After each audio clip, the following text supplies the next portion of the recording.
Thank you so much for joining us. We're about to have a brief session answering some questions you may have on the Advanced College Academy at Highland Springs High School. Personally, this is very exciting for me. This is a chance for students to earn the Associate in Science degree in Business Administration, essentially the first 2 years of a 4-year degree while they're in high school, moving along as a cohort so they're not alone by any means, having great coaching and support from the guidance and faculty at their school, all for no cost. Books are paid for, classes are paid for, tuition's paid for. All they've got to do is work hard and study. And when they graduate high school, in their right hand they'll have their high school diploma, and in their left hand they'll have their first college degree. So please join me as we talk to some of our faculty that teach business administration at our adult campuses.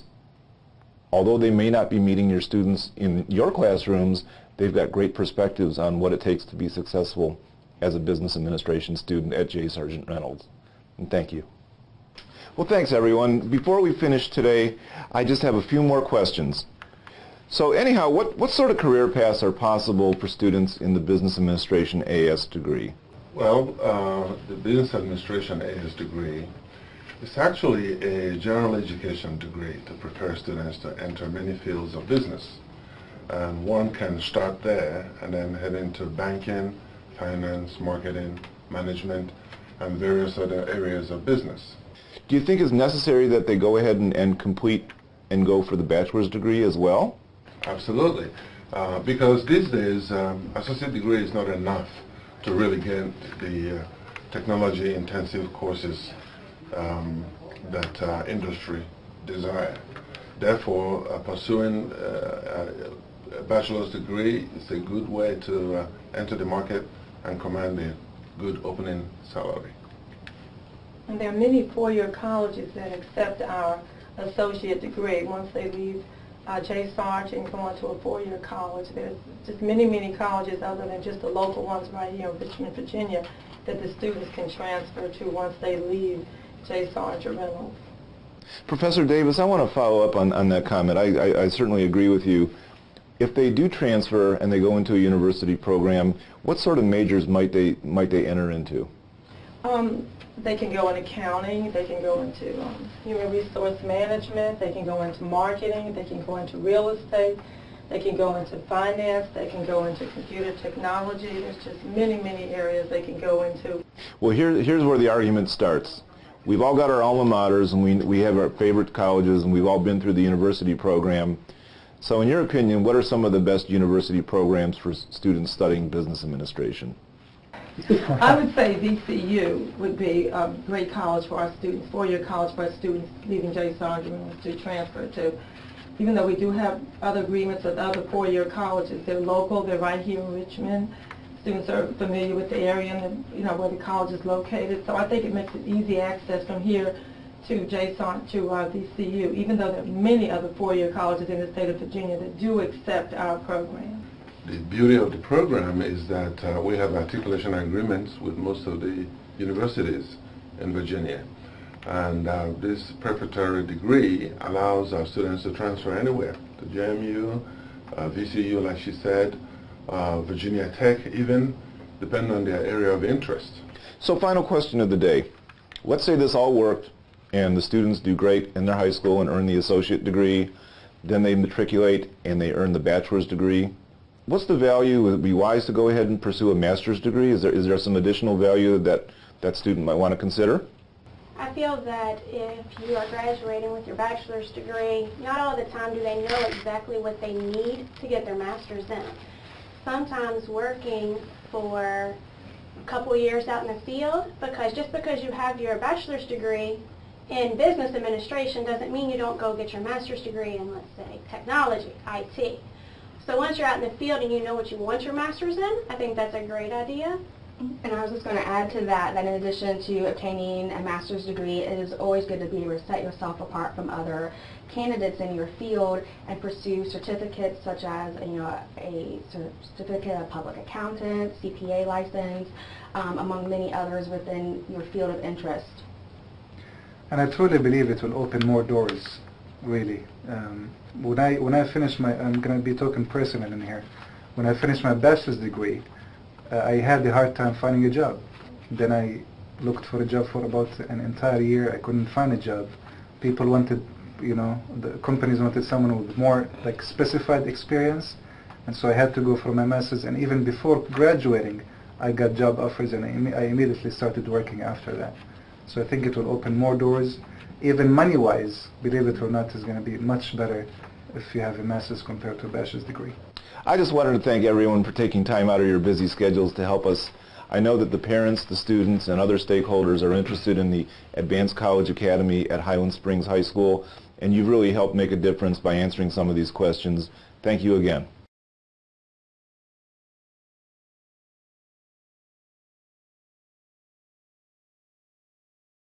So, Professor Betts, students in the business administration degree will be studying accounting. In particular, they'll take Accounting 211 and Accounting 212. Do you have any suggestions how they can be successful in those two courses? Absolutely. Accounting 211 and Accounting 212 are usually more challenging classes for students because they're being introduced to topics that they haven't technically talked about in high school or in other classes. What I recommend to all of my students to be successful is really by repetition. Accounting is all about completing the problems and reworking the problems over and over until you really understand each step of the process, and most importantly, understand why you're completing the steps that you are to solve the problem. Professor Abuzada, do you have any other insights on this one? I really think being flexible is very important, and getting really be ready to spend the hours outside the classroom. Because really the classroom is limited with maybe 75 minutes, maybe 2 hours, 2 hours and a half. So outside the classroom, be ready to spend the time studying the material, challenging yourself, and spend the time doing the critical thinking part. Really, because technology is, especially for people who are my age and maybe older, we were not born working with computers. But now the newer generations, they're used to the iPads, they're used to the iPhones, so which is good, it helps them learn the technology, but then get ready to be flexible, spend the hours and spend the energy studying outside the classroom. Professor Oswana, what students in the business administration program are going to be studying various courses, including ECO 201. Do you have any recommendations how they could be successful studying economics? Oh, absolutely. Economics has two parts, the micro and macroeconomics. But what is unique about both of them is that you need some quantitative skills. You need to be able to add simple arithmetic, math. You have to have good study skills. You have to manage your time appropriately. And just come to class, pay attention, read your textbook, and economics is life. You learn about interest rates and inflation, unemployment, and all those things that we deal with every day in life, and just relate it to the economics, and that's it. Great, thank you. Sure.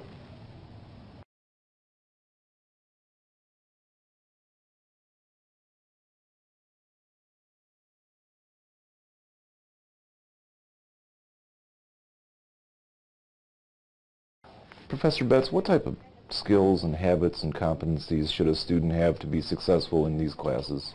It's an excellent question, and this is one area I advise my students consistently about, is having time management and really setting out a weekly schedule and writing down when are you going to complete the tasks and assignments for each class and sticking to that schedule. The worst thing a student can do is leave everything to Saturday night or Sunday night, try to complete 5 hours worth of homework assignments, and then become frustrated and just want to give up. So being able to do a little bit each day will make them more successful. Professor Shelton, do you have any other thoughts on this? Yes, I think to be successful, you have to really know how to think outside of the box. You need research. I can't say it enough. Know how to research to find answers. Somebody is only going to be able to help you so much along the way, and you're going to have to know how to go find your own answers at given times. Professor Quirk, students in the business administration, to be successful, need to have a certain skill set, certain competencies, and certain qualities that they bring. Can you speak to that?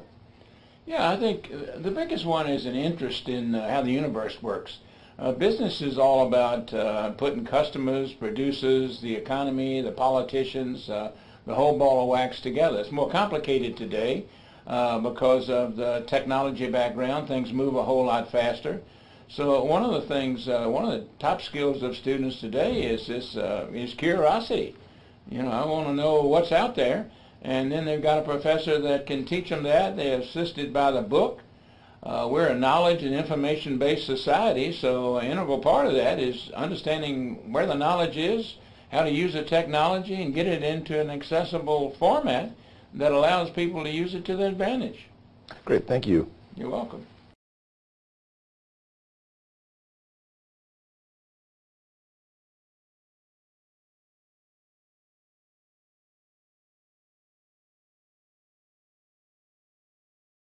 Professor Oswana, what type of activities outside of the classroom might you recommend for someone starting their business career?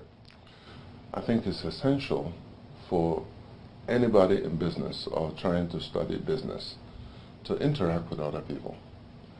That means you might be able to volunteer at a soup kitchen or at my favorite, one of the veterans organizations. It might be just working together with other people, learning how to work together as a team, just getting along, dealing with people of different backgrounds and ethnicities and cultures and languages, you name it. That's very, very important. So giving your time to others is important. Getting some work skills is extremely important, because you have to find a way to allocate your time between work, school, and other things that are important to you. And all those things are important into building a good work ethic that will propel you to a good career in business. Well, there are a lot of things I could recommend outside. One is to visit a lot of businesses, see the difference. Retail, for instance, we generally pay people a relatively low salary. It's good training from the standpoint of interacting with customers. Doesn't pay very well. But one of the things they'll learn very quickly is the average purchase in the retail is very, very small. The other thing is buying from businesses. Buy from as many as you can. You do that on a routine basis and ask yourself the question, what's different? What makes this a successful company versus the company I was in yesterday that wasn't very successful? Professor Abuzaida, do you have any other insight on this one? I think soft skills come very handy when it comes to like outside the classroom. You really need to know how to articulate yourself. You want to also improve yourself when it comes to active listening versus just hearing people. You want to active listen, so you want to listen, try to paraphrase what they say and repeat it back to them. All of these are essential business skills that anyone who graduates with a business degree has to have. I think it's essential for anybody in business or trying to study business to interact with other people. That means you might be able to volunteer at a soup kitchen or at my favorite, one of the veterans organizations. It might be just working together with other people, learning how to work together as a team, just getting along, dealing with people of different backgrounds and ethnicities and cultures and languages, you name it. That's very, very important. So giving your time to others is important. Getting some work skills is extremely important, because you have to find a way to allocate your time between work, school, and other things that are important to you. And all those things are important into building a good work ethic that will propel you to a good career in business. Great, thank you.